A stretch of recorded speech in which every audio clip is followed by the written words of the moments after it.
Namaskar. Department of Intermediate Education presents audio-visual teaching material for the second year second language Hindi students. Intermediate द्वितीय वर्ष के हिंदी विद्यार्थियों का स्वागत है। आइए बच्चों, आज हम पढ़ते हैं व्याकरण।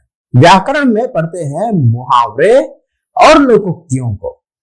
मुहावरा क्या है, लोकोक्तियों को किसे कहते हैं और इनका प्रयोग भाषा में क्यों करते हैं और कैसे करना चाहिए, इसके बारे में आज हम सीखते हैं। ఇంటర్మీడియట్ 2వ సంవత్సరం హిందీ విద్యార్థులకు స్వాగతం।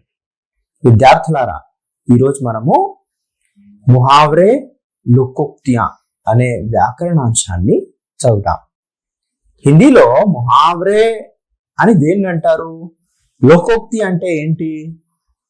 ముహావరే అనగా సామెతలు, లోకోక్తియా అంటే జాతీయములు। తెలుగులో సామెతలు జాతీయములను ఉపయోగించి మనం భాషను చాలా చక్కగా మాట్లాడతాం। అలాగే హిందీలో కూడా వీటిని గురించి తెలుసుకొని వీటిని ఉపయోగిస్తే మన భాష చాలా శక్తివంతంగా మారుతుంది। రండి, మన హిందీలో ముహావరే లోకోక్తియా వీటి గురించి చదువుదాం।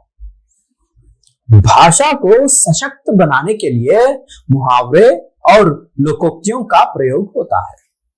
आइए पढ़ते हैं मुहावरे और लोकोक्तियां।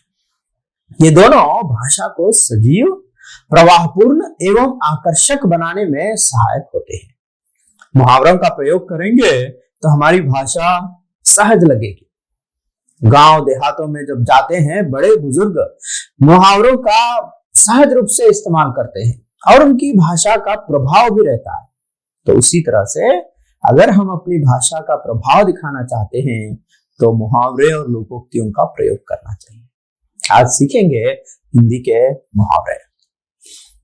अब मुहावरों का मतलब क्या है, पहले ये जानते हैं। लोकोक्तियां किसे कहते हैं, क्या कोई अंतर है इन दोनों के बीच में? है तो कितना अंतर है, आइए पढ़ते हैं। मुहावरा, अरबी भाषा में मुहावरा शब्द का अर्थ है बोलना। अरबी शब्द है ये मुहावरा। मुहावरा का मतलब बोलना है और मुहावरे वाक्यांश होते हैं जिनका प्रयोग क्रिया के रूप में वाक्य के बीच में किया जाता है। जबकि लोकोक्तियों का अर्थ है लोक उक्ति, मतलब लोगों से कही हुई बात। लोकोक्ति का मतलब लोगों से कही हुई बातें। इसमें पारंपरिक तौर पर अनेक कहानियां वगैरह इन सब से बनती हैं लोकोक्तियां। लोकोक्तियां स्वतंत्र वाक्य होती हैं, जबकि मुहावरे वाक्य के अंश।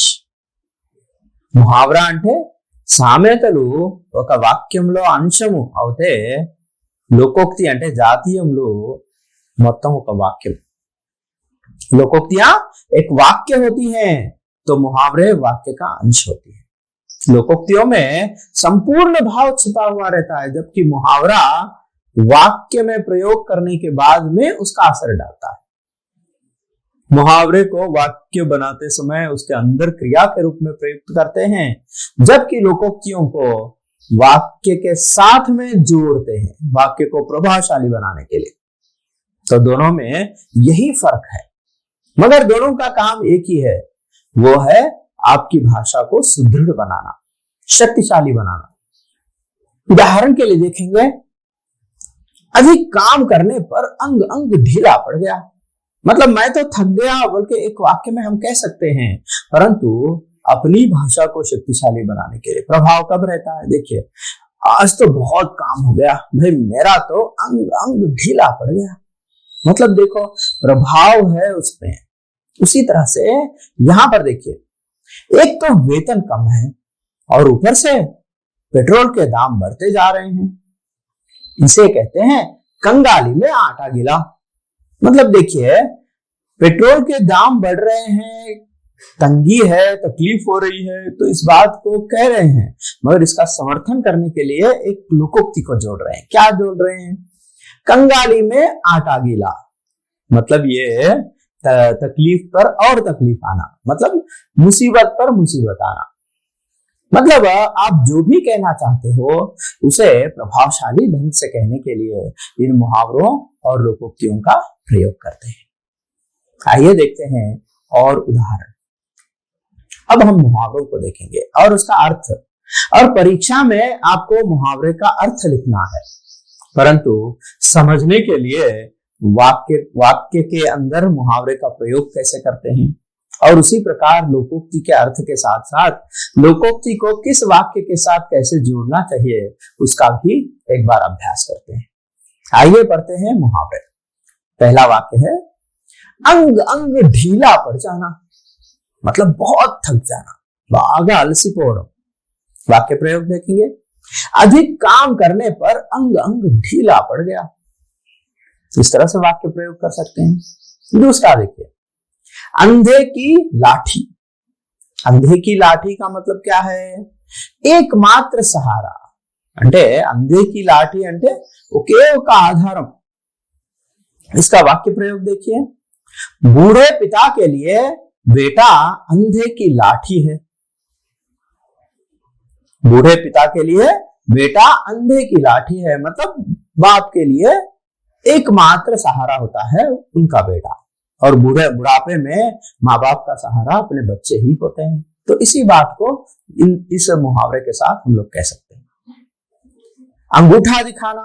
अंगूठा दिखाना मतलब आप इनकार कर देना या धोखा देना, इस तरह का अर्थ होता है। मना करना या चिढ़ाना। అంటే అంగూఠా దిఖానా అంటే కాదని చెప్పడం, చేస్తానని చెప్పి చేయకపోవడం, దాన్ని अंगूठा दिखाना అంటారు। उदाहरण के लिए वाक्य देखिए, राम ने साइकिल मांगी तो श्याम ने उसे अंगूठा दिखाया। అంటే అతనికి పని చేయలేదు, ఇవ్వలేదు అన్నారు।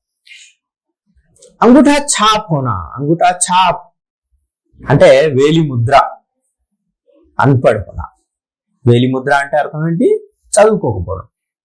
बच्चे पाठशाला नहीं जाते, बच्चे पाठशाला नहीं जाने पर अंगूठा छाप बन जाएंगे। పిల్లలు పాఠశాలకు పోకపోతే వేలి ముద్రలు తయారవుతాయి। आगे बढ़ते हैं। अपना रास्ता नापना। अपना रास्ता नापना అంటే అర్థం ఏంటి? చలే జానా అంటే వెళ్ళిపోవడం। వెళ్ళిపోవడాన్ని మనం జాओ अपना रास्ता नाप लो అంటాం। అంటే పో అని చెప్పడానికి పో అని చెప్పకుండా నీ దారిలో నువ్వు వెళ్ళిపో అన్నట్టు అర్థం। रामू सोनू से बात नहीं करना चाहता, इसलिए वह अपना रास्ता नाप लिया। आगे देखेंगे, अपने पांव पर आप कुल्हाड़ी मार लेना। అంటే తన కాళ్ళను తాను నరుక్కోవడం, అంటే తనకు తాను నష్టం కలిగించుకోవడం। अपना नुकसान खुद करना, इसका अर्थ है। वाक्य प्रयोग देखिए, मोहन ने अच्छी नौकरी छोड़कर अपने पांव पर कुल्हाड़ी मार ली, मतलब अपना नुकसान खुद कर लिया। अगला मुहावरा देखेंगे, आंखों का तारा होना। आंखों का तारा అంటే చాలా ప్రియమైన ఇష్టం తల్లిదండ్రులకు వాళ్ళ పిల్లలు। माँ बाप के लिए बच्चे आंखों का तारा होते हैं।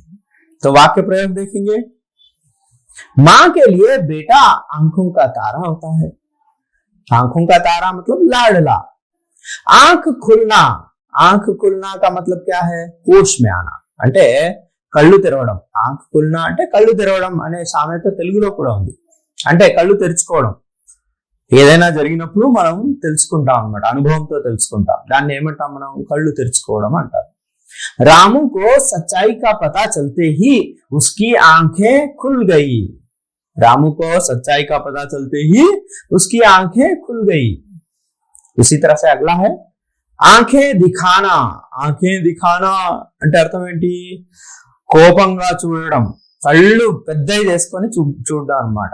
आंखें दिखाना ఓయ్ అని కోప్పడడం।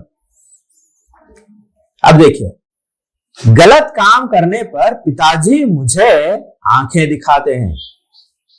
అంటే తప్పు చేసినప్పుడు తల్లిదండ్రులు కోప్పడతారు। ఆంఖే దిఖానా అంటే కోప్పడము అనే అర్థం। आंखों में धूल झोंकना। అంటే కళ్ళల్లో కారం కొట్టడం అని తెలుగులో సామెత ఉంది. అంటే అర్థం ఏంటి? ధోఖా దేనా అంటే మోసం చేయడం అని అర్థం. ఆంఖోమే ధూల్ జోకన, కళ్ళల్లో మట్టి కొట్టడం లేదా కారం కొట్టడం అని తెలుగులో సామెత ఉంది. చోర్ పులిస్ కి ఆంఖో మే ధూల్ झोंक कर गायब हो गया అంటే దొంగ పోలీసుల కళ్ళల్లో కారం కొట్టి, అంటే నిజంగా కారం కొట్టి వెళ్ళాడని కాదు, అక్కడ అర్థం ఏంటంటే పోలీసులను మోసగించి వెళ్ళిపోయాడు. ఆకాశ్ పాతాళ్ ఏక్ కర్నా, బహుత్ ప్రయత్న కర్నా. ఆకాశ్ పాతాళ్ ఏక్ కర్నా అంటే అర్థం ఏంటి? ఆకాశం, భూమి ఆకాశాలని ఒకటి చేయడం అంటే అంత ప్రయత్నం చేయడం, చాలా ప్రయత్నం చేయడం. माता पिता बच्चों की पढ़ाई के लिए आकाश पाताल एक कर देते हैं. आग में घी डालना, आग में घी डालना मतलब क्या है? क्रोध को और भड़का देना. అంటే ఆగ్ మే ఘీ డాల్నా అంటే అర్థం ఏంటి? ఇంకా కోపంగా ఉన్నారు, దాన్ని ఇంకా ఎక్కువ చేయడం. ఆగ్ ప్రతీక్ హై గుస్సే కా, ఆగ్ మే घी डालना मतलब गुस्से को और भड़का देना. तो वाक्य प्रयोग देखेंगे. हमें लड़ते हुए लोगों के बीच आग में घी डालने का काम नहीं करना चाहिए. అంటే బాగా కొట్లాడుతున్న వాళ్ళు ఉన్నారు, వాళ్ళని ఇంకా రెచ్చగొట్టొద్దు. అంటే ఆగ్ మే ఘీ డాల్నా అంటే రెచ్చగొట్టడం అని అర్థం, కోపాన్ని ఇంకా ఎక్కువగా పెంచడం అని అర్థం. అగలా దుహా హై ఇషారే పర్ నాచనా అంటే వశ్ మే హో జానా అంటే వేరే వాళ్ళ అధీనంలో వెళ్ళిపోవడం, వాళ్ళు ఎట్లా చెప్తే అట్లా ఆడడం. వివేకాన్ని కోల్పోవడం, మనం సొంతంగా ఆలోచించకుండా వేరే వాళ్ళు చెప్పింది నమ్మడం, వాళ్ళు చెప్పినట్టు చేసుకుంటూ పోవడం, దీన్ని ఇషారోं पर नाचना అంటారు. वाक्य प्रयोग देखेंगे. बंदर मदारी के इशारों पर नाचता है. ईद का चांद होना, ईद का चांद का अर्थ क्या है? बहुत दिनों के बाद दिखना. తెలుగులో ఎవరైనా కలిసినప్పుడు ఏంటయ్యా బొత్తిగా నల్లపూస అయిపోయావు అంటారు. నల్లపూస అంటే అస్సలు కనబడట్లేదు అని అర్థం. ఈద్ కా చాంద్ అంటే అర్థం ఏంటి? ఈద్ అంటే పండగ. ముస్లింలు పండుగను ఎప్పుడు జరుపుకుంటారు? చంద్రుణ్ణి చూసి జరుపుకుంటారు. ఆ చంద్రుడు కూడా ఎప్పుడు అంటే రంజాన్ నెలలో చివరి రోజు చంద్రోదయం అయితే దాన్ని చూసి పండుగను జరుపుకుంటారు. అలాగే ఎప్పుడో ఒకసారి కలిసిన వ్యక్తిని చూసినప్పుడు మనం ఏమంటామంటే తూతో ఈద్ కా చాంద్ హో గయా అంటే చాలా తక్కువగా కనిపిస్తావు. बहुत दिनों के बाद मिलना. रामू व्यस्त होने के कारण वह अपनी बहन के लिए ईद का चांद हो गया. एक और एक 11, ఒకటి ఒకటి కలిస్తే 11 అని అర్థం. అంటే ఏకతా మే బల్ హై అంటే ఐకమత్యము మహాబలము అని దీని అర్థం. कुछ लोग एक और एक 11 होते हैं. अगला मुहावरा देखेंगे. కమర్ కస్నా తెలుగులో దీన్ని నడుము బిగించడం అంటారు. కమర్ కస్నా मतलब क्या है? किसी काम के लिए तैयार होना, ఏదైనా పని చేయడానికి సిద్ధంగా ఉండడం అన్నమాట. నడుము బిగించడం అంటే ఏదైనా పని చేయడానికి తయారుగా ఉండడం, ఎప్పుడు అలర్ట్ గా ఉండడం. वाक्य प्रयोग देखेंगे. रामू परीक्षा के लिए कमर कसकर तैयारी कर रहा है. कुएं का मेंढक होना, कुएं का मेंढक मतलब क्या है? बहुत कम ज्ञान रहना, अल्पज्ञ रहना. कुएं का मेंढक అంటే అర్థం ఏంటి? నూతిలో కప్పలాగా ఉండడం. నూతిలో కప్ప అంటే కప్ప ఒక బావిలో ఉన్నప్పుడు ఏమనుకుంటుందంటే ఈ బావి చాలా పెద్ద ప్రపంచము, దీనికి మించి ప్రపంచం లేదు, ఈ బావిలో నేను ఎంత ఎగురులాడతానో అంటే నాకు మించి మనిషి లేడు అని అనుకుంటుంది. వాస్తవానికి కొన్ని కోట్ల బావులు ఉంటాయి, సముద్రాలే ఉంటాయి అంతకంటే పెద్దవి. కానీ కప్పకున్న జ్ఞానం ఏంటి? తను ఉన్న ప్రదేశంలో చూసిందే గొప్ప అని అనుకుంటుంది. దాన్ని నూతిలో కప్ప అంటారు. मतलब कुएं का मेंढक मतलब क्या है? बहुत कम ज्ञान रखना और ये कहना कि मुझे बहुत मालूम है, उसको कहते हैं कुएं का मेंढक होना. यानी कि राजू ने रामू से कहा कि घर से बाहर निकलोगे तो ही दुनिया के बारे में पता चलेगा, नहीं तो कुएं का मेंढक ही रह जाओगे. अगला देखिए. खाल खींचना, खाल खींचना అంటే తోలు ఒలవడం. తోలు ఒలవడం అంటే అర్థం ఏంటి? దండన అంటే పనిష్మెంట్ ఇవ్వడం. తోలు వచ్చేస్తా అంటారు కదా, తోలు వచ్చేస్తా అంటే అర్థం ఏంటి? సివియర్ గా పనిష్మెంట్ ఇస్తాను, దండన ఇస్తాను అని అర్థం. वाक्य प्रयोग देखते हैं। गलती करने पर मालिक अपने नौकर की खाल खींच देता है। अगला मुहावरा है खून पसीना एक करना। खून पसीना एक करना అంటే అర్థం ఏంటి? చాలా శ్రమ పడడం, कठिन परिश्रम करना। वाक्य प्रयोग देखेंगे। अध्यापक छात्रों की पढ़ाई के लिए खून पसीना एक करते हैं। అధ్యాపక్ అంటే టీచర్లు, అధ్యాపకులు తమ పిల్లల చదువు గురించి చాలా శ్రమ పడతారు అని అర్థం। గడే ముర్దే ఉఖాడ్నా। ముర్దా అంటే అర్థం ఏంటి? ముర్దా అంటే శవము, గడే ముర్దే అంటే పాతి పెట్టిన శవాలను పైకి తీయడం అంటే అర్థం ఏంటి? అంటే పురాణి బాతోంకో నికాల్నా అంటే గడే ముర్దే ఉఖాడ్నా అంటే అర్థం ఏంటి? ఎప్పుడో జరిగిన విషయాలను తవ్వి తీయడం అంటే అవేవో జరిగిపోయినాయి కానీ జరిగిపోయిన విషయాలని మళ్ళీ ప్రస్తావించడాన్ని గడే ముర్దే ఉఖాడ్నా అంటారు।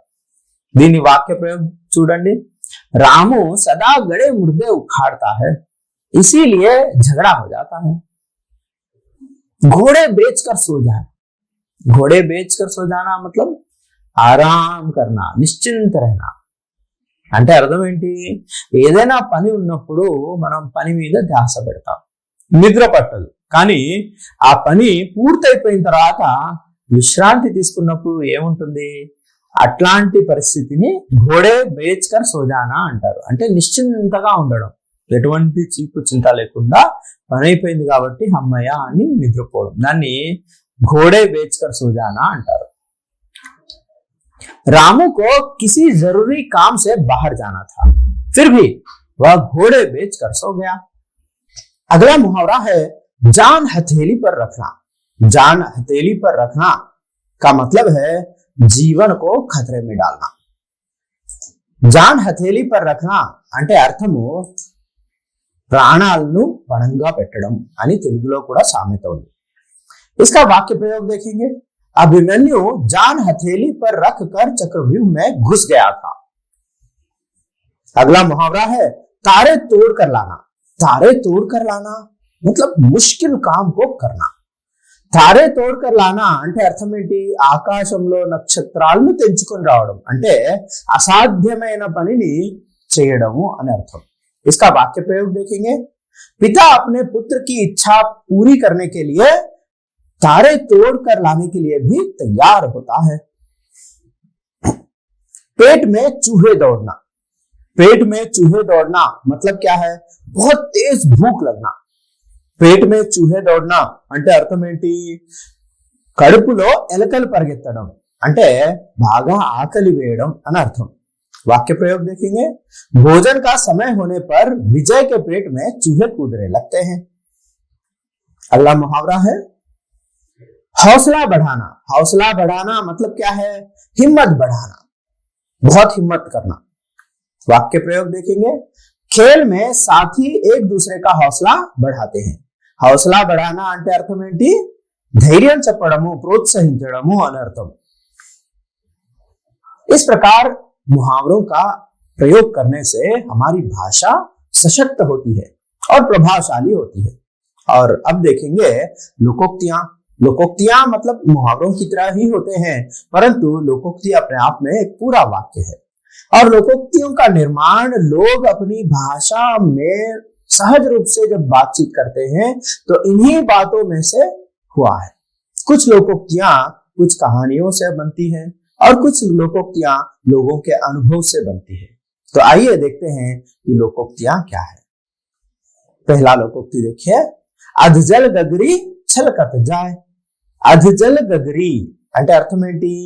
సగం నిండిన కుండ। జల్ అంటే పాని, గగరి అంటే కుండ, అంటే సగం నిండిన కుండ ఛలకత్ జాయ్ అంటే ఉనికిపోతుంది। దీనికి తెలుగులో సామెత ఏముంది? జాతీయం ఏముంది అంటే నిండు కుండ తొణకదు అంటే సగం నిండిన కుండ ఒలికిపోతుంది అని అంటే అర్థం ఏంటి? నిండుగా ఉంటే తొణకదు అంటే కింద ఒలకదు అని అర్థం। అంటే అర్థం ఏంటి? ఎవరైనా వ్యక్తి చాలా అనుభవం ఉన్న వ్యక్తి ఉంటాడు కదా, ఉన్నవాడు ఆయన ఎప్పుడూ భయపడడు, పరిస్థితులకు బట్టి భయపడడు, ఎటువంటి చలనం ఉండదు, స్థిరంగా ఉంటారు అని అర్థం అన్నమాట। जिसके पास थोड़ा ज्ञान होता है वह उसका प्रदर्शन या आडंबर करता है. అంటే ఎవరి వద్దనైతే మంచి జ్ఞానం ఉంటుందో విద్వత్తు ఉంటుందో అట్లాంటి వాళ్ళు తమ పేరు చెప్పుకోరు అని అర్థం. इसका वाक्य प्रयोग देखेंगे. मोहन 10वीं पास करके स्वयं को बहुत बड़ा विद्वान समझ रहा है. ये तो वही बात हुई कि अधजल गगरी छल कतचा. సగం జ్ఞానం ఉన్నవాడు ఎప్పుడైనా గర్వం చెందుతాడు. మంచి జ్ఞానం ఉన్నవాడు ఏమాత్రం గర్వాన్ని ప్రదర్శించాడు. अब पछताए क्या होगा जब चिड़िया चुग गई खेत. अब पछताए क्या होगा అంటే ఇప్పుడు బాధపడి ఏం లాభం. జబ్ చిడియా చుగ్ గయి ఖేత్, ఎప్పుడైతే చేనును పిచ్చుకలు తినేసి వెళ్ళిపోయాయో పోయిన తర్వాత బాధపడి ఏం లాభం. इसका मतलब क्या है? इसका मतलब ये है कि समय निकल जाने के बाद पछताना व्यर्थ है. అంటే సమయం వెళ్ళిపోయిన తర్వాత మనం బాధపడి లాభం లేదు. అంటే దీనికి సమానమైన సామెత తెలుగులో ఉంది. ఏముంది అంటే చేతులు కాలాక ఆకులు పట్టుకోవడం. అంటే అంతా అయిపోయిన తర్వాత మనం ఏదో చేయడానికి పోతే లాభం లేదు. అబ్ పछताए क्या होगा जब चिड़िया चुग गई खेत. सारे साल विनय मस्ती करता रहा. अध्यापकों और अभिभावकों की एक न सुनी. अब बैठकर रो रहा है. ठीक ही कहा गया है कि अब पछताए क्या होगा जब चिड़िया चुग गई खेत. అంటే వినయ్ అనేవాడు సంవత్సరం అంతా ఆటపాటలతో ఖర్చు చేసేసాడు. ఆ తల్లిదండ్రులు అధ్యాపకులు చెప్పిన మాట ఒక్కటి కూడా వినలేదు. కానీ రిజల్ట్ వచ్చాక బాధపడుతున్నాడు. అంటే अब पछताए क्या होगा जब चिड़िया चुग गई खेत. ఇప్పుడు బాధపడి లాభం ఏంటి. अगला मुहावरा, अगली लोकोक्ति. अंधा क्या चाहे दो आंखें, मन चाही बात होना. అర్థం ఏంటి. అంధా క్యా చాహే దో ఆంఖే, గుడ్డివానికి ఏం కావాలి రెండు కళ్ళు. అంటే మనం కోరుకున్నదే జరగడం అని అర్థం. इसका वाक्य प्रयोग देखिए. अभी मैं विद्यालय से अवकाश लेने की सोच ही रही थी कि मेघा ने मुझे बताया कि कल विद्यालय में अवकाश है. यह तो वही हुआ कि अंधा क्या चाहे दो आंखें. అంటే నేను రేపు సెలవు తీసుకోవాలని అనుకుంటున్నాను. అంతలో తెలిసింది ఏంటంటే రేపు సెలవు ఉందని. అంటే మనం కోరుకున్నదే జరగడము. अंधेर नगरी चौपट राजा, टकेसेर भाजी टकेसेर खाजा. ये तो आप लोगों की एकांकी है. आपके पाठ्यक्रम में एकांकी है अंधेर नगरी. तो उसी अंधेर नगरी एकांकी से बना है या यह लोकोक्ति. तो अंधेर नगरी चौपट राजा टकेसेर भाजी टकेसेर खाजा का मतलब क्या है. जहां मालिक मूर्ख हो वहां सद्गुणों का आदर नहीं होता.